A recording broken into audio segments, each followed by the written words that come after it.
the idea of an idealized home, where a child feels secure, a child feels loved, and a child is sort of free to explore. So that was really the theme that I was trying to explore in this. But unfortunately, there is no real Morris Road in the physical world, and there is no real Arbor House either. So did you go through old photographs and tell us a little bit about your research methods for this novel? So because the first thing that I was trying to do was to explore the themes of home and longing and so on, it was very important for me to not become too factual about it. Yeah. So the first stage of, or the first draft or the first version of the story was really about capturing the feeling and the expression, that the longing for a home, that coming of age in a place like that. What does it really mean? And I had no personal archival material that I could work with because of the circumstances of my family and so on. I left Dehradun when I was a child, right? So I have no real accurate memories of that time. And I also had no archival material, like I said. So there was not really real stuff that I could, photographs and so on that I could dig into. Okay. So once I had actually finished writing the draft, then it was time to actually research what is it that colonial bungalows actually, what is the architecture all about, what are those living spaces, and also explore, the flora and fauna which play a very important role in the novel. So it happened in these two stages. Well, that's interesting. Memory has this inconsistent quality to it, which I'll talk about a little later, perhaps. Yeah. But Salman Rushdie, in one of his essays called Imaginary Homelands, he talks about the fact that we can never go back entirely to a space that we've left behind. We can only go back partially. So we're all gifted only with partial recall, and that lends itself to very interesting narratives. I wanted Ranbir to talk about, his novel Dark Star, and the fact that you have this woman, this elderly woman who's dying, and she's looking up at the ceiling, and she decides to reminisce about her life. And through that reminisce, you get, a sketch of contemporary India as well as a little bit about its history. And you also have this really repetitive, insistent pattern to your sentences. So what memory were you attempting to excavate through that exercise? It's interesting when you sent me a bit of that question and about the staring at the ceiling, and I realized I hadn't, when I was young and sort of living in England, I would as often as I could, I would stay home away from school. I'd invent excuses. I became very good at forging my mother's signature and forging sort of notes from my mother. And one year I had the worst attendance record in the history of the school. But one of the things I would do is I would stay home, and I would lie on the floor in the living room and just stare at the ceiling sort of happily until sort of the television, because back in the 70s, television didn't come on until like 2 or 3 in the afternoon or something like this, where I would watch the afternoon movie, which was my real goal, to stay home and just watch the afternoon movie. But I would just sort of like stare at this sort of ceiling, and I never really sort of connected the two. But with this book, the ceiling, death, it's about a woman dying, and death. When you are dying, your last days are often staring at a ceiling, sort of an implacable ceiling. And in this book, the woman, the elderly lady, as she is losing her mind, she's also losing her sense of time, losing a sense of memory. And beginning to think that all she has ever seen is this ceiling that she is staring up at. But and that image, it felt important because it sort of brought together a lot of the themes of the book, and also the way that, in many ways, I felt that she sort of sees beyond. I think she sees beyond the ceiling, but. It worked. You've got several.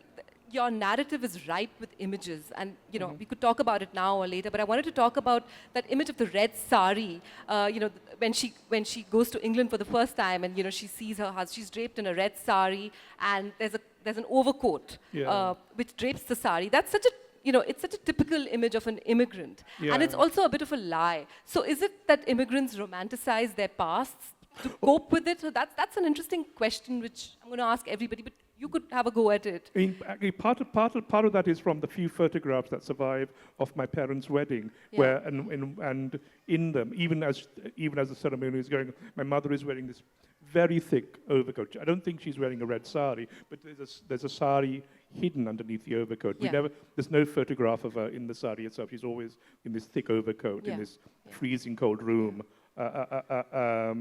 But it. Both the image of the sari in the novel, and the coat that she wears becomes sort of central, I think, Yeah. as a sort of thematically central to Yeah. how the narrative works. Yeah, and we'll talk about that in a bit. But I wanted to get to Kulpreet's book. It's called The Battle of Haji Pir, and it's a slight shift in mood because yours is a very interrogative account of this battle. Why don't you talk about it? I know that there were a group of Pakistani soldiers that infiltrated the Kashmir Valley, and that this campaign was orchestrated by the Indian Army. But why don't you talk about the battle a little bit and give us perspective? Okay, thank you very much for that question. Ladies and gentlemen, it's a pleasure to be here at the Bangalore Literature Festival. Battle of Haji Pir was fought in August 1965. It's a very interesting battle on which, first point, there is no book. In a nutshell, Indian Army crossed the border. They did the first surgical strike in 1965, captured 500 square kilometer of land. A lot of sacrifices made by the Jawans and officers. A lot of them perished. And this was a proud achievement of the Indian Army. But unfortunately, a few months later in January, under the Prime Ministership of Lal Bahadur Shastriji, the land was returned back to Pakistan. So maybe because of that reason, there's no book on this. My reason for writing this book is because some of the soldiers who fought this great battle hailed from the state of Haryana, and two of them were related directly to me.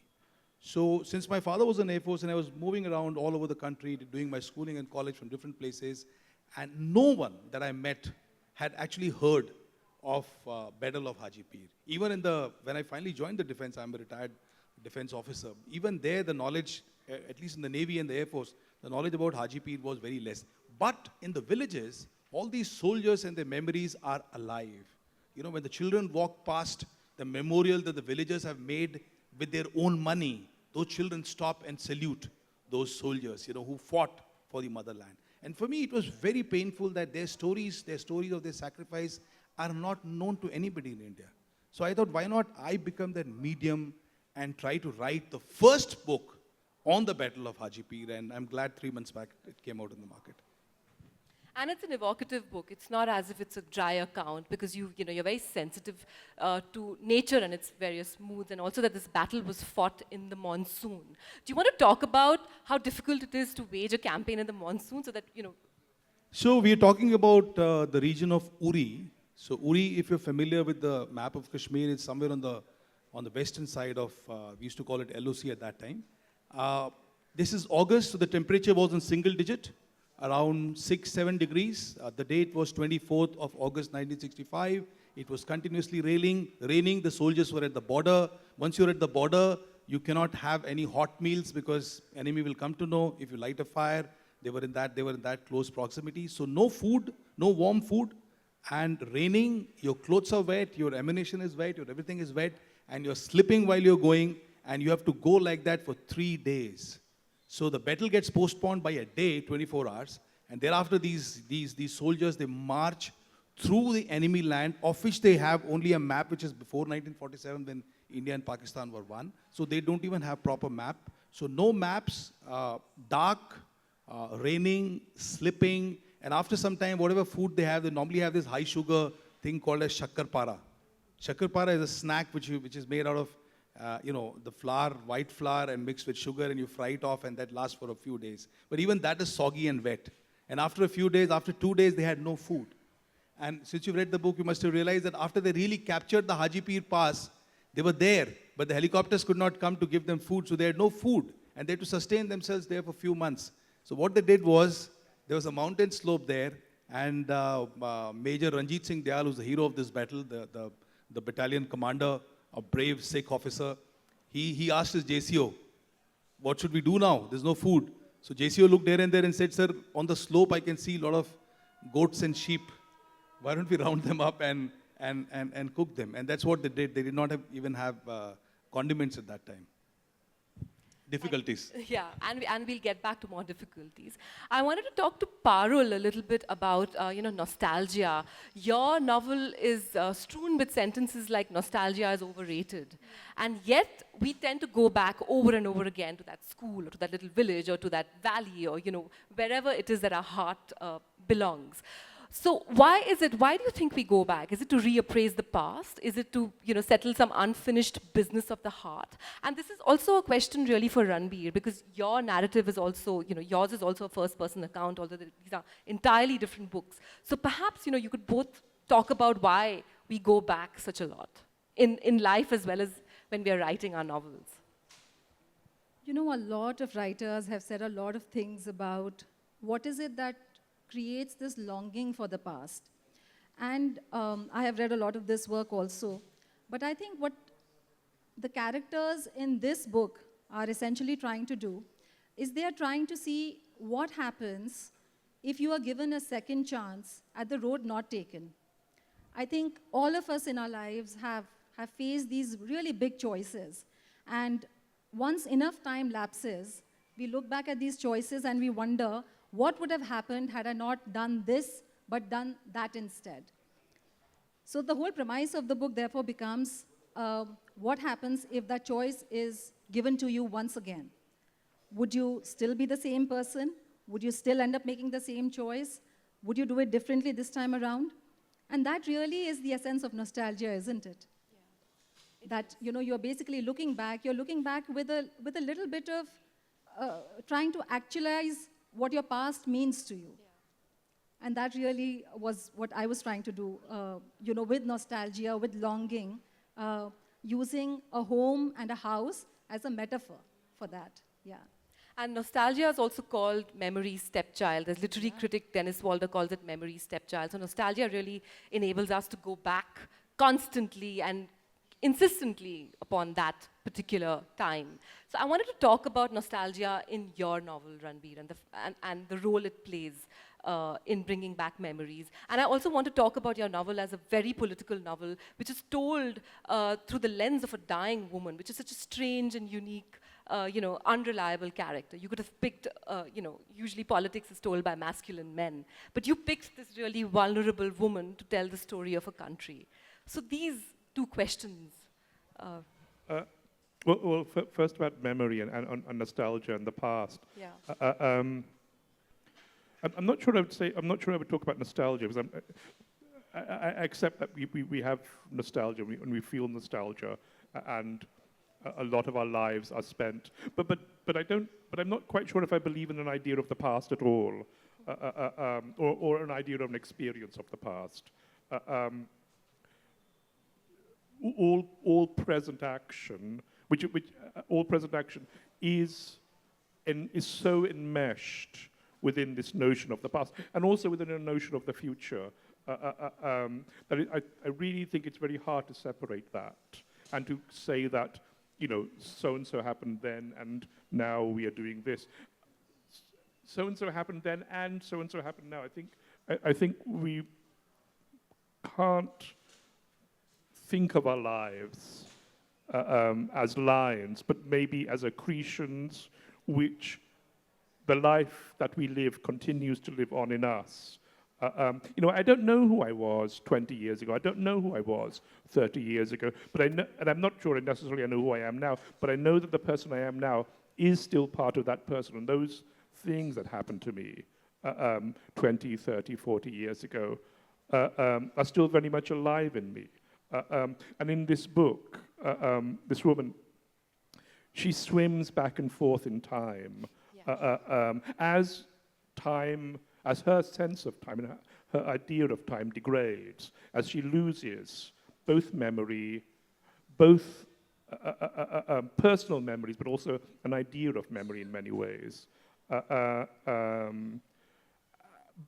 I think that's a very real experience. I don't, this notion that we sort of think of the past. I don't know. I don't think we really think of the past. I think we live the past in our present moment. And I think that also relates to. It's also riddled with the inaccuracies, isn't it? The fact that she says, my husband of 59 or 60 years. So she's clearly losing her memory. But it's also riddled with inaccuracies, Yeah. which isn't history riddled with inaccuracies too? I'm not sure I would even call that an inaccuracy, because if I was married for Yeah. 60 years, I'm not sure if I would know it was 59 or 60 years, or 57 or 61, frankly. I'm not even sure, yeah, I'm not sure if I would even care that much. And I guess when you come to sort of those kinds of details, it's the attention to what is important, rather than the attention to the fact. The chronological facts. But you know, this sense of her as a political person, you know, I find it hard to separate an idea of the politics of the day, the politics that one thinks, and the being. And you know, I know, you know, elderly Punjabi women have very strong opinions about many things. They're just not always allowed to express them. And she's not allowed to express them either. This is all happening in her head.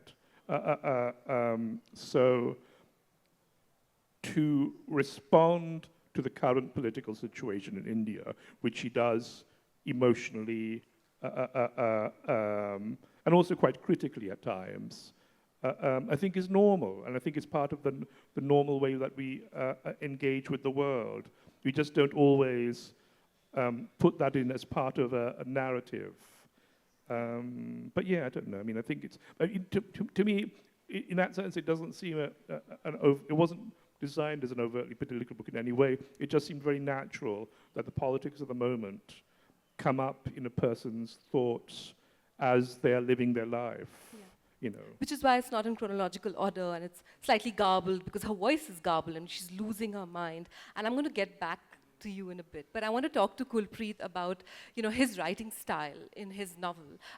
In his chronicle. Yeah, I wanted to talk about how you mentioned the fact that there's a Kashmiri goat herd singing a folk song. He's singing a folk song, you know, when he's approached by these Pakistani militants. So you're very sensitive to the culture of the land and the people. So could you talk about this lucid writing style, even though you're writing about such an important war? It's not riddled with facts. It's not difficult to read for someone who's never been in the army, who doesn't understand strategic moves of the army. So one of the challenges that all the writers in India face is the fact that not every reader who picks up the book ends up finishing it, right? Yeah. Because people are moving away anyway from reading and going towards OTT and cinema. So I think this pressure is there, you know, consciously or subconsciously on every writer to focus and write in a manner which is easy, and the language does not become a barrier between the narrator and the reader, right? So when I try to do that, I try to focus on simple sentences, interesting content, something that is moving, that the people would be able to relate to. And I have learned this over a period of time, because I've been writing for 18 years now. And I have not been very successful in the first 10 years, I can frankly say. It's only, in fact, last few years that I've been a little bit successful, if I can call that. And so, you know, like for example, you know, instead of just saying that there are 30,000 militants who are going to cross the border on 5th of August 1965 and enter the valley in different villages and start shooting, I think it is better if I create a scene. You know, and this is non-fiction. So we're talking about this man, his real name, his real village. And it is precisely what happens to him when two Pakistani militants come to him and they start asking, what is your name? And the moment he identifies himself, they slap him. They say, you don't know how to talk. Yeah. A Muslim does not know how to talk Muslim. You know, the Hindus have brainwashed you. And then the conversation happens, and then he says, okay, please tell your villagers, when we come back in the night, we want food, because we are about 100 of us, and we want you to rescue you, or rather liberate you from the Hindu India. Now, this is precisely what had happened. But if I write it in a way which is not not scene-oriented, if I can say that, then probably it may not be that much reader-friendly. So I think and since also now I'm dabbling in filmmaking, and I'm a filmmaker and actor as well, I think I tend to naturally, which I realize only now, but always I've been writing very visually. So I try to weave in all these elements. Which is why it reads like a thriller, and one can easily read it as a piece of fiction, even though it's Battle not. of Hajipir, anyway, sorry to interrupt you, but is a thriller. It is a thriller. Tell us a little bit more about what happened there, really, because I've read it. But for those who haven't, what was this Hajipir bulge, and why was it so important for the army to capture it and then give it back? I mean, So I'll thank you. I'll try to simplify it. So in January 1965, President of Pakistan gave a green signal to the Pakistan army to launch an operation called Gibraltar. Now, it's very crazy why it was called Gibraltar. I will leave it to your imagination. Of course, it is there in the book. But for some reason, they decided to call an anti-Kashmir, anti-India operation as Operation Gibraltar. They sent 30,000 infiltrators, which they had been training for years, into the Kashmir Valley. And when they entered the Kashmir Valley, they terrorized all the villagers because they wore the same clothes, spoke the same language, and they terrorized everyone. And the dictum for them, the order for them was, go and blow up bridges, blow up schools, ruin infrastructure, and go and attack army cantonments. So a situation happened by 5th of August 1965 when Indian Army did not know what to do. Because army is trained to fight an enemy. Now there's no enemy here. Because all these soldiers and mercenaries and mujahideens have all got mixed with the villagers, they've terrorized them into submission, and now Indian Army doesn't know. Whichever way they look, they're being shot at. And at this point, something very brave and unusual was done by the GOCNC, an officer by the name of Lieutenant General Harbaksh Singh, who won a Veer Chakra in 1947. Here, he thought that the poison is spread to an extent that we can't control it. The best way would be to cross the border and capture the pass from where they're coming. So he sent this proposal to the defense minister. Through him, it went to Lal Bahadur Shastri. It was a very difficult decision at that time because Pakistan was signatory to two very important treaties, one led by Britain, one led by United States, called as CETO and CENTO, by becoming a signatory of that treaty, they were assured that if India or any other country tries to cross border of any of the member nations, then all these nations will come and attack, which means it was a difficult political decision. Decision was taken.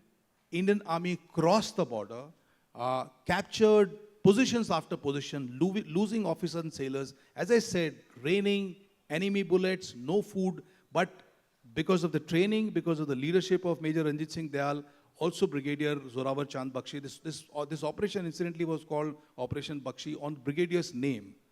And they continued to go, and on the fourth day at 10:30 in the morning, they captured this pass. Now by doing this, all the infiltrators which were there, this was a signal to them that you're trapped. And that actually, that made them panic. And that is where their entire operation fizzled out. So in that sense, it was very important. Not just Hajipir Pass, Indian Army then decided that to capture, if you look at the map carefully between Uri and Poonch, the border actually concaves inside India. So it's what we call as Hajipir Bulge. So the entire bulge was taken over by the Indian Army. In fact, statistically speaking, 18 battalion level attacks in a month. So one battalion has got 1,000 people. So 18,000 soldiers fighting for over a month to capture this entire 500 square kilometers land. There are individual stories in this battle which you've read, whether it is, I don't want to say names here, but there's so many individual stories which are so amazing. They'll fill you with so much of pride, and also so many lessons on leadership, on resourcefulness, intelligence. So in many ways, just like Battle of Rizangla, when I wrote, I think it changed me quite a bit, and I'm drawing a lot of lessons from this fabulous battle after the research and writing. Thank you so much. I wanted to also talk about history and the fact that, history can be such a random act. Someone draws a line and then upheaval happens. I mean, you mentioned partition in your novel. Your book is really about a battle. And so what is it that we attempt to do when we write about history, when we attempt to reappraise history in our own way? And this is something all three of you could talk about, that because yours is a very personal account of a house. Yours is an actual battle that happened, and yours really is a reminiscence. So how is it that we attempt to recreate or reappraise history through these narratives? Ranbir, do you want to go first? I'm not sure if I would say I would reappraise or recreate history in my work. or even attempt to a narrative of history. Again, sort of going back to this question of the past, as the past lives in the present, and it exists. In many ways, the past only exists in the present, in our presence. When we think of, say, partition, which my book deals with, and also the situation in contemporary Punjab, and then the migrations of Indians across the world, those to me seem strands of the same story.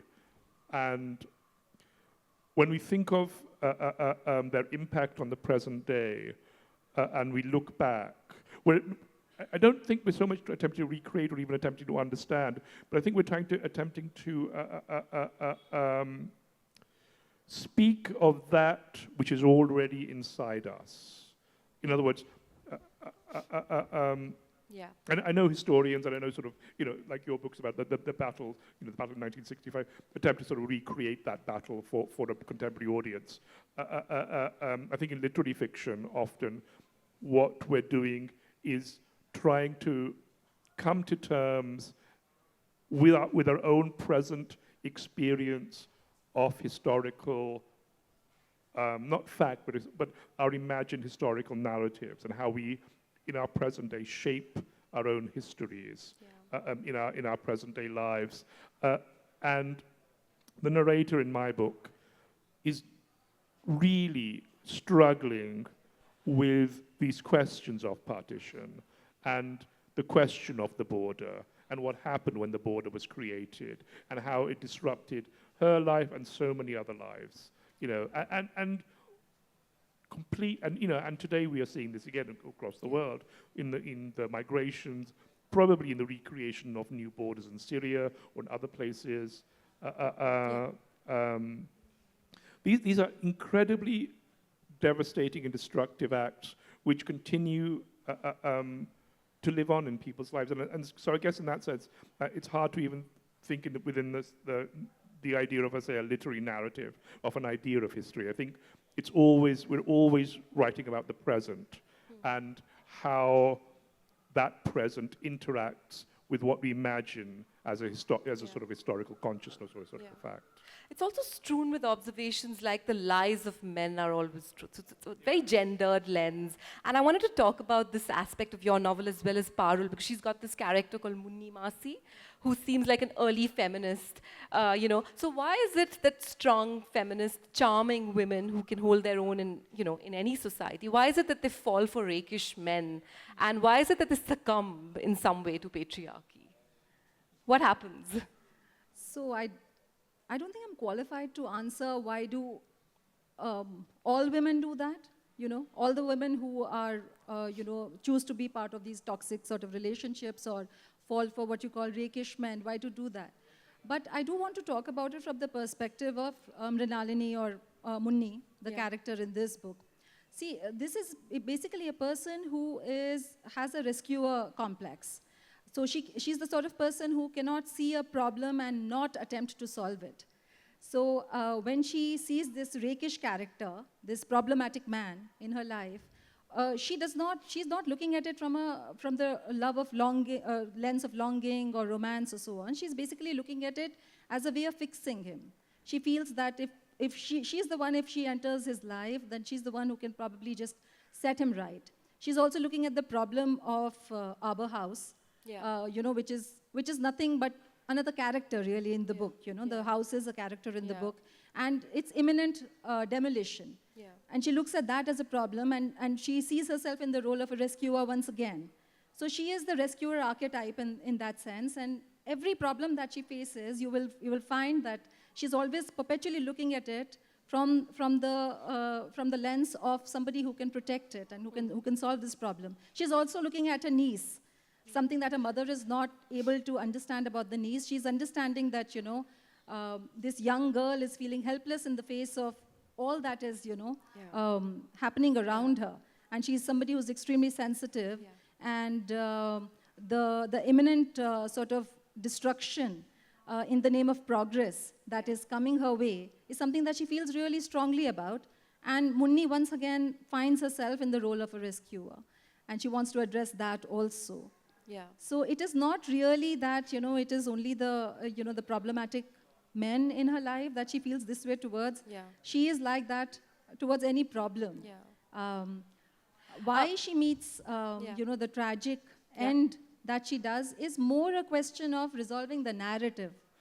Plot point. Yeah, rather than, it being like a symbol of her succumbing to patriarchy or, Yeah. patriarchy taking her down in that sense. Because, in the accident that has been described, both the quote-unquote perpetrator, Yeah.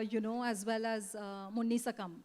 So in that sense. Yeah. And just to go back to, what you were earlier asking about nostalgia. See, when I'm writing an account such as this, I think nostalgia is about meeting your past selves. So that is really the tool that we are trying to give to our characters when we write a personal, heartfelt sort of account, is to give the character the opportunity to just go back into the past and meet their past selves and meet them. These days we see a lot of these internet sort of memes and so on, where people are being asked to write letters to their younger selves, advice that they would give to their younger selves. I'm sure we have all come across those. I'm sure all of us have also thought about what is it that we would say to our 16-year-old self and so on. Yeah. So nostalgia, when you address it in a narrative such as mine, is really about giving a character that opportunity to say, okay, go ahead, meet your 16-year-old self and do what you will. Yeah. Which is what you've done. I mean, you've met your 16-year-old self. You've also evoked the 1980s. And I just felt that Munni Masi as a character, she's really representative of the 80s as, as an era of music and fashion. And you want to talk about that because there's a very rich subtext of music in your book as well, and I noticed, old posters of George Michael and Madonna, which even I had in my room. Although I'm not really an 80s child, I'm a 90s child, but I'm just saying that, it was an era, it was a very analog era.